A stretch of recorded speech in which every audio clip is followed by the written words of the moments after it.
নিয়ন্ত্রক সংস্থা হিসেবে কেন্দ্রীয় ব্যাংক ব্যর্থ, দাবি সাবেক গভর্নরের। ঘন ঘন নীতি পরিবর্তনের তীব্র সমালোচনা।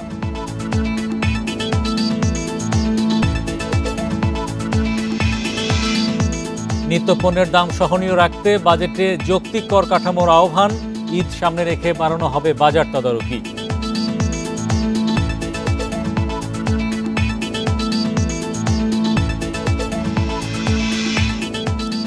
8 কার্যদিবসে 351 পয়েন্ট কমেছে ডিএসইর প্রধান সূচক। লেনদেন নেমেছে 500 কোটির ঘরে।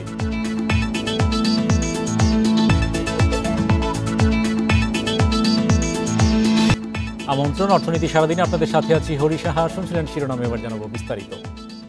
বাংলাদেশ ব্যাংক নিয়ন্ত্রক সংস্থা হিসেবে ব্যর্থ হয়েছে। প্রতিষ্ঠানটি এখন সমবায় সমিতির মতো কাজ করছে বলছেন কেন্দ্রীয় ব্যাংকের সাবেক গভর্নর সালেউদ্দিন আহমেদ। বৃহস্পতিবার রাজধানীর একটি হোটেলে গবেষণা প্রতিষ্ঠান সিপিডির মতবিনিময় সভায় বক্তারা বলেন, কেন্দ্রীয় ব্যাংকের ঘন ঘন নীতি পরিবর্তন সংকট আরও বাড়াচ্ছে। সংকট সমাধানে তাদের পরামর্শ অস্থায়ী ব্যাংকিং কমিশন গঠনের। গত ডিসেম্বর পর্যন্ত ব্যাংক খাতে খেলাপি ঋণ 1,45,000 কোটি টাকা ছাড়িয়েছে। তবে অবলোপন, পুনঃতফসিল সহ এ খাতে মোট ঝুঁকিপূর্ণ ঋণ 3,78,000 কোটি টাকা। বর্তমানে ঋণ আমানতের অনুপাত বেড়েছে, কমেছে নগদ অর্থের তারল্য, বেড়েছে মূলধন ঘাটতিও। মোট খেলাপি ঋণের মধ্যে বেসরকারি বাণিজ্যিক ব্যাংকের কাঁধে 49%, যা 12 বছর আগেও ছিল 31%। বেসরকারি গবেষণা সংস্থা সিপিডির পর্যালোচনায় উঠে এসেছে এসব তথ্য। মূল প্রবন্ধে সিপিডির নির্বাহী পরিচালক তুলে ধরেন, ইসলামী ব্যাংকগুলোর মালিকানা বদলের পর তাদের সূচকগুলো নিম্নমুখী হয়। ভুল তথ্যের উপর নির্ভর করে ভুল নীতি প্রণীত হবে। আলোচকরা বলেন, বাংলাদেশ ব্যাংক স্বাধীনভাবে সিদ্ধান্ত নিতে পারছে না। তাদের মতে, রাজনৈতিক সদিচ্ছা না থাকলে ব্যাংকের পরিস্থিতির উন্নতি হবে না। মানে বাংলাদেশ ব্যাংক এত ভালো করছে, সবকিছু করতে গিয়ে লোকের 12টা বাজতেছে। প্রথমত হলো সুশাসনের অভাব, সোজা কথা। এখন ব্যাংকের মালিক, ব্যবসায়ী, রাজনীতি একাকার হয়ে গেছে। পৃথিবীর কোনো দেশে এরকম না। তা আমাদের দেশে ব্যাংক ওন করবে, তারাই তো চালাবে সব। পূর্ব প্রস্তুতি ছাড়া ব্যাংক একীভূত করার সিদ্ধান্তে বাংলাদেশ ব্যাংকের দূরদৃষ্টির অভাব দেখছেন আলোচকরা। তারা বলেন, 2026 সালের জুনের মধ্যে খেলাপি ঋণ 8% নামাতে ব্যাংক খাতে ব্যাপক সংস্কার জরুরি। ব্যাংকের যে ইন্সপেক্টর মাঠে যায়, কাগজ প্রক্রিয়া করে দেয়, he can leave permanent damage in the system. এইটা আমরা অবলোক করি বা পারি না ফলো করতে। ওইখানে যদি শাস্তির ব্যবস্থা করা হতো, ডিউ ওয়েতে under due process, not summary trial, তাহলে বোধ এই প্রবণতাটা, ফেলিংয়ের প্রবণতাটা কিছু হয়তো কমার সম্ভাবনা ছিল। রাজনৈতিক এটার পেছনে এটার একটা শক্ত সমর্থন থাকবে। সেই কমিটি 3 মাস কাজ করে কিছু রোডম্যাপ দিবে এবং সেইটাকে পরবর্তীতে একেবারে টাইম বাউন্ড ভাবে যাতে ফলো আপ করা হয়। ঋণের বিপরীতে জামানত রাখা সম্পদের মান নিশ্চিতে মর্টগেজ ডাটা ব্যাংক করার পরামর্শ দেন গবেষকরা। Hari Saha, Independent News, Dhaka.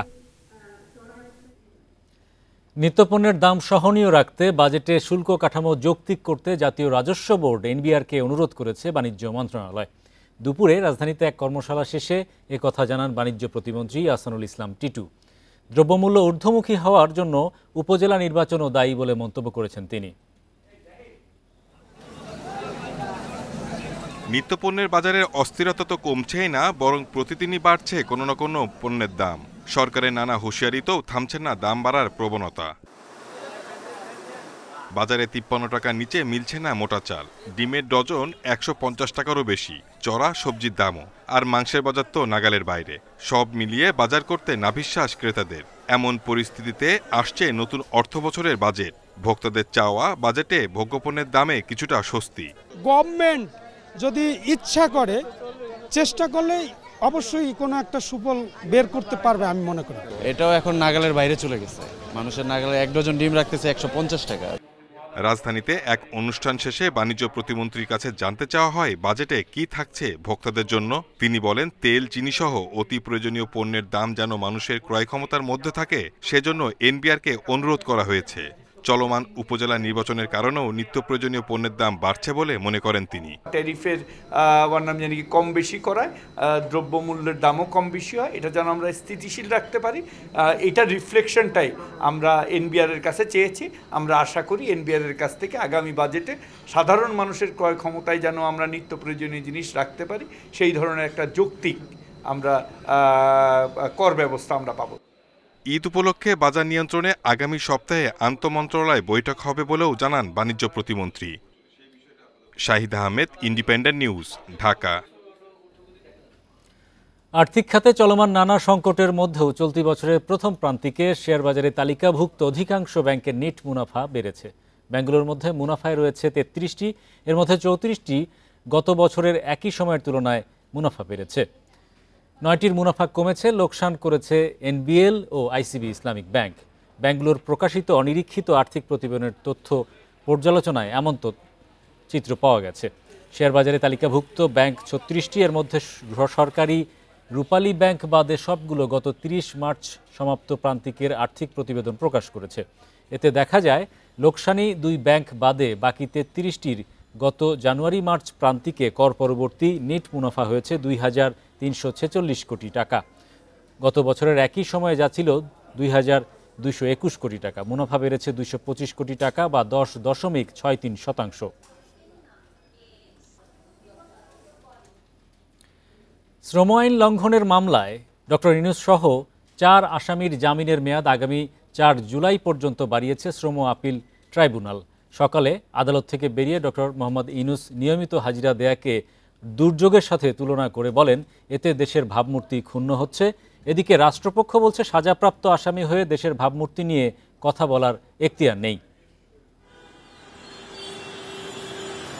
শ্রম আইন লঙ্ঘনের মামলা এবং শ্রমিকদের অর্থ আত্মসাতের দুদকের মামলায় গত ৬-৭ মাস ধরে নিয়মিতভাবে আদালতে উপস্থিত হচ্ছেন ডক্টর ইউনূস সহ অন্য আসামিরা।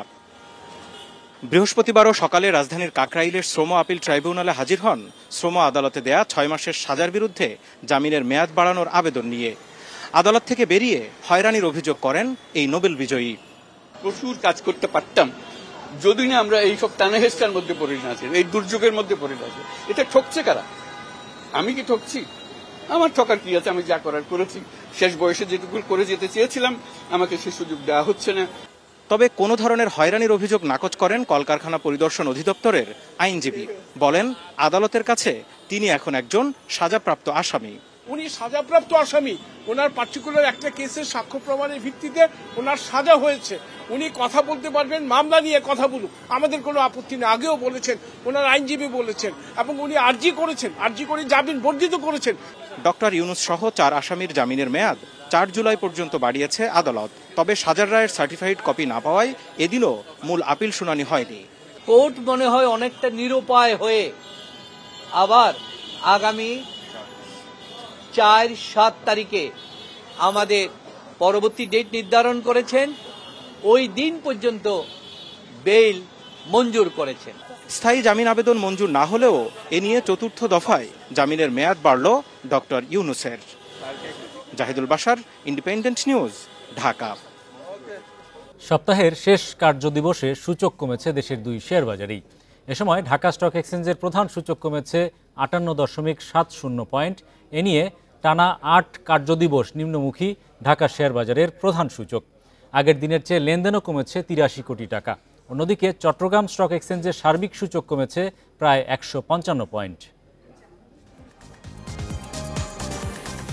বৃহস্পতিবার দিনের শুরুতে কিছুটা ইতিবাচক ঢাকা স্টক এক্সচেঞ্জের প্রধান সূচক। প্রথম 10 মিনিটে প্রধান সূচক বাড়ে 8 পয়েন্ট, এরপর শুরু হয় পতন। লেনদেন শেষে ডিএসইএক্স সূচক কমেছে ৫৮.৭০ পয়েন্ট। এতে টানা ৮ কার্যদিবসে ৩৫১ পয়েন্ট কমে বর্তমানে সূচকের অবস্থান ৫৩১২ পয়েন্টে। এছাড়া কমেছে বাকি 2 সূচকও। ডিএসইতে লেনদেন হয় ৫০৮ কোটি টাকার শেয়ার। আগের দিনের চেয়ে লেনদেন কমেছে ৮৩ কোটি টাকা। হাতবদলে অংশে নেওয়া ৩৮৯টি কোম্পানি ও মিউচুয়াল ফান্ডের মধ্যে দর কমেছে প্রায় ৮২ ভাগ প্রতিষ্ঠানের শেয়ার দর। এ সময় দর বেড়েছে ৪২টির, কমেছে ৩১৯টির এবং অপরিবর্তিত রয়েছে ২৮টি প্রতিষ্ঠানের শেয়ার দর। সবচেয়ে বেশি লেনদেন হওয়া প্রতিষ্ঠানের তালিকায় প্রথম অবস্থানে আছে ওরিয়ন ফার্মা, দ্বিতীয় লাভেলো এবং তৃতীয় অবস্থানে আছে ওরিয়ন ইনফিউশন। শতাংশের দিক থেকে দর বৃদ্ধিতে প্রথম নিউ লাইন ক্লোথিংস, দ্বিতীয় অ্যাক্টিভ ফাইন কেমিক্যালস এবং তৃতীয় অবস্থানে আছে সিমটেক্স ইন্ডাস্ট্রিজ। অন্যদিকে চট্টগ্রাম স্টক এক্সচেঞ্জের সার্বিক সূচক কমেছে 154.94 পয়েন্ট, লেনদেন হয় 61,46,00,000 টাকার share. Amirul Islam, independent news. ঢাকার শাহজালাল আন্তর্জাতিক বিমানবন্দরে 5 কোটি টাকার স্বর্ণের চালান জব্দ করেছে কাস্টমস গোয়েন্দা অধিদপ্তর। বৃহস্পতিবার সকাল 6টা 50 মিনিটে দুবাই থেকে আসা ফ্লাইটের 2 যাত্রীর কাছ থেকে প্রায় 5.25 কেজি ওজনের এই স্বর্ণ জব্দ করা হয়। 2 যাত্রীকে আটকের পর বিমানবন্দর থানায় নেওয়া হয়েছে। সংবাদ বিজ্ঞপ্তিতে কাস্টমস গোয়েন্দা জানিয়েছে, স্বর্ণ চোরাচালানের আগাম সংবাদের ভিত্তিতে সতর্কতা নেওয়া হয়। পরে দুবাই এয়ারলাইন্সের একটি ফ্লাইট বিমানবন্দরের 7 নম্বর বোর্ডিং ব্রিজে যুক্ত হলে লিউ ঝংলিয়ান এবং চেন জেং নামের 2 ব্যক্তির পরিচয় নিশ্চিত করা হয়। তাদের তল্লাশি করে কাঁধ ব্যাগ থেকে 3টি চার্জার লাইট জব্দ করা হয়। চার্জার লাইটগুলোর ব্যাটারি থেকে 46টি সোনার বার উদ্ধার করা হয়। জব্দ করা স্বর্ণ শুল্ক গুদামে জমা এবং আটক যাত্রীদের বিরুদ্ধে মামলা দায়েরের প্রস্তুতি চলছে বলেও জানান কর্মকর্তা।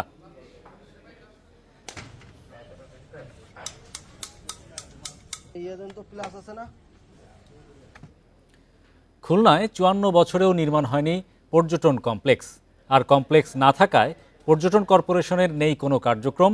সরকারিভাবে সুযোগ সুবিধা না থাকায় খুলনা অঞ্চলে পর্যটন বিকাশে অন্তরায় হচ্ছে বলে মনে করছেন পর্যটক ব্যবসায়ী সহ বিশিষ্টজনরা। খুলনা অঞ্চলে রয়েছে সুন্দরবন, বাগেরহাটের 60 গম্বুজ, রবীন্দ্রনাথের শ্বশুরবাড়ি সহ অনেক ঐতিহাসিক নিদর্শন, যা আকৃষ্ট করে ভ্রমণ পিপাসুদের। পর্যটকদের সুবিধা ও শিল্পের বিকাশে 1970 সালে খুলনায় পর্যটন কমপ্লেক্স প্রতিষ্ঠার উদ্যোগ নেওয়া হয়। এজন্য নগরীর খুলনা যশোর মহাসড়কের মুজগুনিতে 4.67 একর জমি অধিগ্রহণ করা হয়। এরপরেও নেই কোনো অগ্রগতি। পর্যটকদের সেবা দেওয়ার জন্য কোনো অফিস, ব্যক্তি বা প্রতিষ্ঠান কিছুই নাই। এটা থাকলে অবশ্যই এই অঞ্চলের পর্যটন আরো বিকশিত হবে।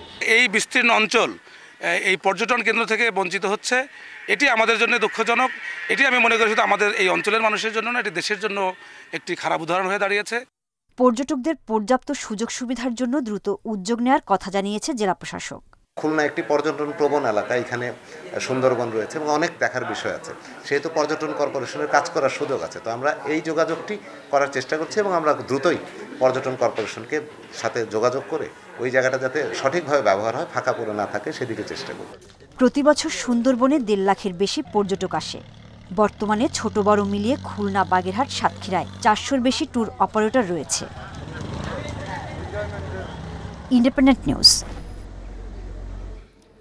এবারে জানাবো বিশ্বের প্রধান মুদ্রার সাথে টাকার আজকের বিনিময় হার। বেড়েছে যুক্তরাষ্ট্রের ডলারের দর, বিনিময় হয়েছে 117 টাকা 80 পয়সা। যুক্তরাজ্যের পাউন্ডের দরও বেড়েছে, বিনিময় হয়েছে 157 টাকা 48 পয়সায়। ইউরোর দরও বেড়েছে, বিনিময় হচ্ছে 133 টাকা 98 পয়সায়। ভারতীয় রুপির দর অপরিবর্তিত, বিনিময় হয়েছে 1 টাকা 45 পয়সায়। দর বেড়েছে সৌদি রিয়ালের, বিনিময় হয়েছে 31 টাকা 56 পয়সায়। আরব আমিরাতের দিরহামের দর বেড়েছে, বিনিময় হয়েছে 32 টাকা 23 পয়সায়। বেড়েছে কুয়েতি দিনারের দর, বিনিময় হয়েছে 385 টাকা 80 পয়সায়। মালয়েশিয়ান রিঙ্গিতের দরও বেড়েছে, বিনিময় হয়েছে 25 টাকা 11 পয়সায়।